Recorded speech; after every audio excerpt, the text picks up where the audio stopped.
Hello everyone, myself Sudarshan Kadam. मी जे आहे हे ॲग्रिकल्चर इंडस्ट्रीमध्ये काम करतो. BSF इंडिया लिमिटेड ह्या कंपनीमध्ये बारामती या ठिकाणी काम करतो.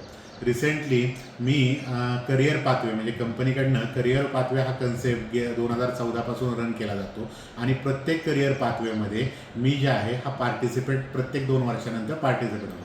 माझ्याकडं करिअर बिहेवियर्स म्हणून एक टॉपिक होता की जो करिअर पाथवेमध्ये कंटिन्यू येत होता, पण मला तो साधारणपणे करिअर पाथवेच्या दरम्यान त्या टॉपिकला घेऊन पुढं जाता येत नव्हतं किंवा जेवढ्या कॉम्पिटन्सीज होत्या त्या कॉम्पिटन्सीजला कवर करता येत नव्हतं. आणि म्हणून मी मार्केटमध्ये साधारणपणे अशा कुठल्या एजन्सीज किंवा ऑथरायझेशन फर्म्स आहेत की ज्या ठिकाणी मला ह्या सगळ्या skill development activities, soft skill development activity मिळतील ह्या शोधात होतो. त्याच दरम्यान मला स्किल जेनेरिक जे आहे ही ऑथरायझेशन मला मिळालं आणि हे ऑथरायझेशन मिळाल्यानंतर मी त्यांच्याकडं माझा रिपोर्ट घेऊन, बिहेवियरल कॅरेक्टर घेऊन रिपोर्ट घेऊन आल्यानंतर डिस्कशनमधनं नेहा मॅडमबरोबर डिस्कशनमधनं हे कम्युनिकेट करण्यात आलं की okay, we will try to do something differently. आणि त्यांनी साधारणतः 10 दिवसांचा म्हणा किंवा 2-2 तासाच्या 10 सेशनचा प्रोग्राम जो आहे हा प्रोग्राम अरेंज केला.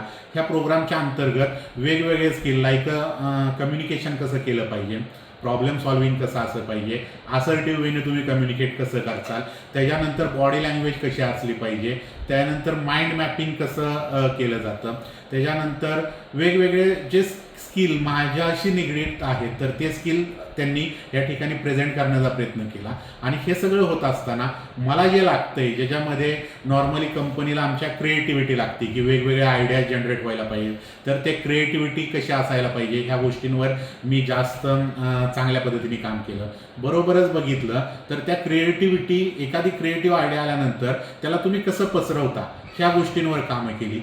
अजून महत्त्वाचं काय आहे की टीम मॅनेजमेंट आहे, टीम हँडलिंग आहे की कसं केलं पाहिजे, लिडिंग फ्रॉम फ्रंट कशा पद्धतीने तुम्ही राहिलं पाहिजे, बोललं काय पाहिजे, असर्टिव्ह वेचा मॅनर काय आहे, एखादं तुम्ही जर ॲग्रेसिव्ह म्हणजे स्टेटमेंटमधला फरक काय आहे, दोन्ही स्टेटमेंटचा अर्थ एक असताना फरक काय आहे, हे सगळं जे आहे एक स्किल जेनेसिकमधनं मला या ठिकाणी मिळालं. आज येत्या 2 दिवसामध्ये माझा इंटरव्ह्यू आहे.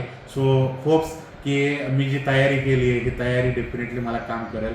आणि स्किल जिमनॅस्टिक्स यांच्यासाठी मी स्वतः माझ्याकडनं ऑल द बेस्ट म्हणेल की ते अशाच सर्व्हिस जर देत राहिले तर येणाऱ्या दिवसामध्ये जे माझ्यासारखे की ज्यांना स्किलमध्ये काही थोडे प्रॉब्लेम म्हणजे थोड्या शंका किंवा प्रॉब्लेम जे आहेत हे रिकवर करण्याचं एक ऑथराईज स्टेशन आपण म्हणू शकतो की जे आहे ते या ठिकाणी आहे आणि माणसांना त्याचा नक्कीच फायदा माझ्यासारख्या माणसांना होत आहे. येणाऱ्या दिवसात बरेच माणसं जे आहेत त्याचा फायदा घेतील अशी आशा व्यक्त करतो. Thank you very much. येस.